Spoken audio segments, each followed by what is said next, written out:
This is Optimal Living Daily, episode 642. Use this accountability trick to consume less, by Joshua Becker of Becoming Minimalist.com, and I'm Justin Malik, your personal narrator. Welcome to Optimal Living Daily, an award-nominated podcast thanks to you. This is where I narrate blogs for you every single day of the year. And besides your help, I've also received a lot of help from Talkspace, the online therapy company that lets you choose from over 1,500 licensed therapists. Get matched with your perfect therapist who can put you on a path to a happier life. For a special offer just for you, visit Talkspace.com/old.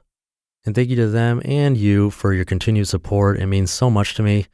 Let's get right to today's post as we optimize your life. Use this accountability trick to consume less, by Joshua Becker of Becoming Minimalist.com. A home improvement show blared over the 50-inch TV in the car mechanic's lobby as I waited for the oil to be changed in my Honda Accord. While I rarely watch television shows at home, my 1-hour wait prompted me to look. A woman was getting a home makeover and seemed quite happy. Tears streamed down her face. She was excited to restart life in her new home. Then came a commercial, and another, and another, and another. And, well, you get the point. I was glued for a few minutes, though. The TV seemed to be suggesting I needed to repaint my home, update my wardrobe, take heartburn medication, get better sleep at night with a new mattress, and enter a sweepstakes for my own home improvement project. These were all companies, ideas, and items that I had never heard about nor considered.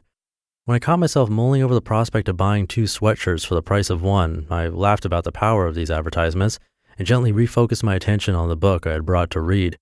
But this moment stuck with me. Companies spend billions each year on advertisements because advertisements spur spending more often than not. I've been promoting the countercultural philosophy of minimalism for a lot of years, but I'm still not immune to the subtle pull of consumerism. I was humbled knowing that I still have the potential to fall for these marketing messages. As humans, we are consumers. From the indigenous people of Canada to the billionaires of Manhattan, we all need sustenance and shelter to survive. Life requires consumption. However, when we buy more than we need, can afford, or continue to occupy ever greater amounts of space, conspicuous consumption is likely present. Fortunately, we are also social creatures, and properly applied, we can tap into the power of relationships for healthier living. For instance, when I'm tested to consume, I fall back on my values, family, friends, and the Becoming Minimalist community. Each article I write, every conversation with a friend, all the time with my family, they all provide accountability. If I were to come home driving a brand new luxury vehicle, I know my wife would question how this fits with my values, and heck, how would I explain it to you all? You'd probably be quite upset, or at least confused, right? You might think, why is this guy driving a luxury vehicle when he just said he liked his Honda? Therein lies the power of an accountability loop. I strive for minimalism, writing and talking about simple living, which helps me sustain this value. To do otherwise will likely cause me embarrassment and shame and make you question what I preach. This discourse acts as a very public, albeit informal, contract about my values, intentions, and dreams. The question now is how you can find resolve for when you are tested. Here are 5 quick steps you can take to create an accountability loop in order to consume less, especially in a world that constantly promotes consuming more. Number 1, talk to a close family member or friend about being a minimalist. Tell them about your hopes, dreams, and rationale for owning less. Whether you're considering or already committed to it, you've already taken a significant step towards accountability by talking aloud. Ask them what they think about your values. Now they'll know what matters to you and might notice positive changes along the way. Additionally, you'll be giving them permission to speak up if your actions do not align with your dreams. Number 2, share a specific goal for minimalism on social media. Facebook and other social media platforms can be distractions when you need to get things done, but they can also be used for good. Maybe you're considering downsizing your home, decluttering your child's unused toys, or donating that clothing from an ugly sweater party 7 years ago. Write it in print. Put it out there that you intend to achieve this goal and see how people respond.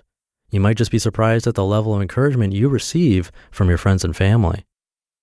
Number 3, take a before and after decluttering photo of your house.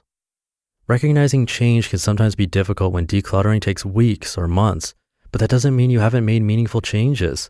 With visual goals around minimalism, Take a photo of your space you want to change before you've even touched the thing. Then set out on your mission.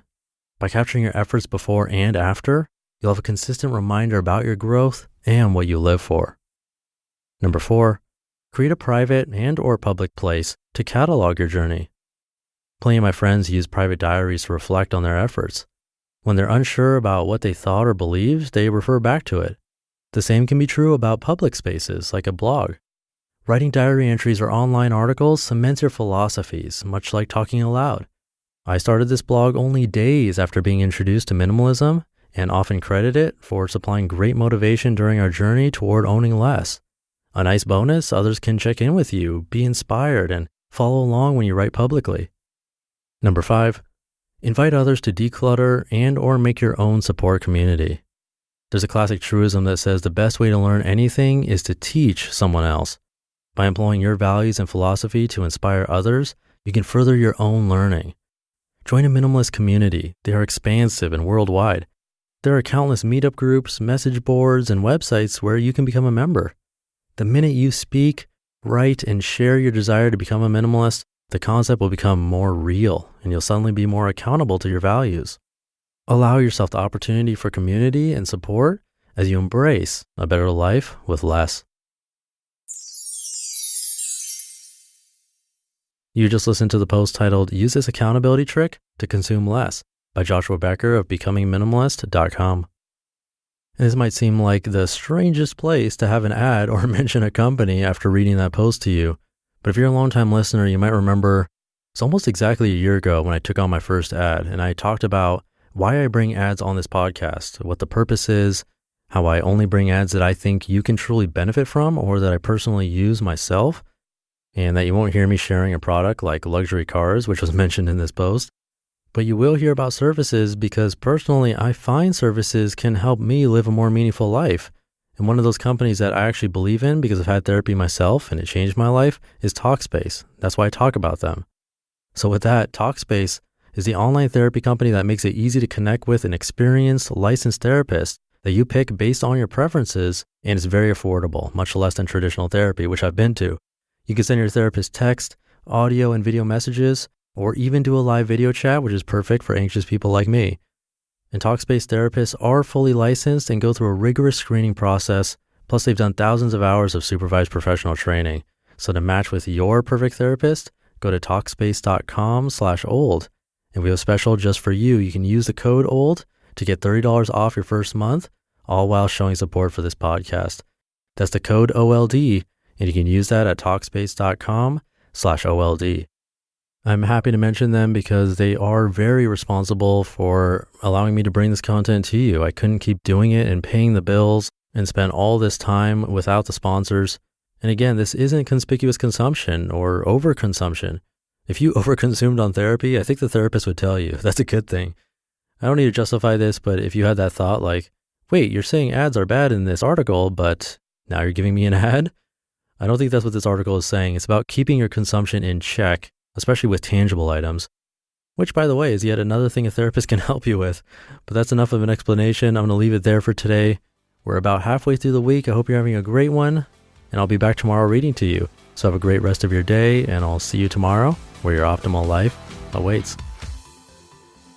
Hey, this is Dan from the Optimal Finance Daily podcast, which is a lot like this show, except more focused on personal finance.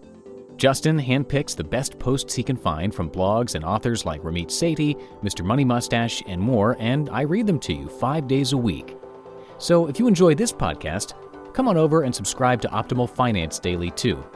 And together, we'll optimize your financial life. You've been listening to Optimal Living Daily. Be sure to hit the subscribe button to stay up to date on each new episode, and head to oldpodcast.com. That's OLDpodcast.com for a free gift, as well as more actionable tips and resources to help you maximize your potential. Thanks for joining us, and remember, your optimal life awaits.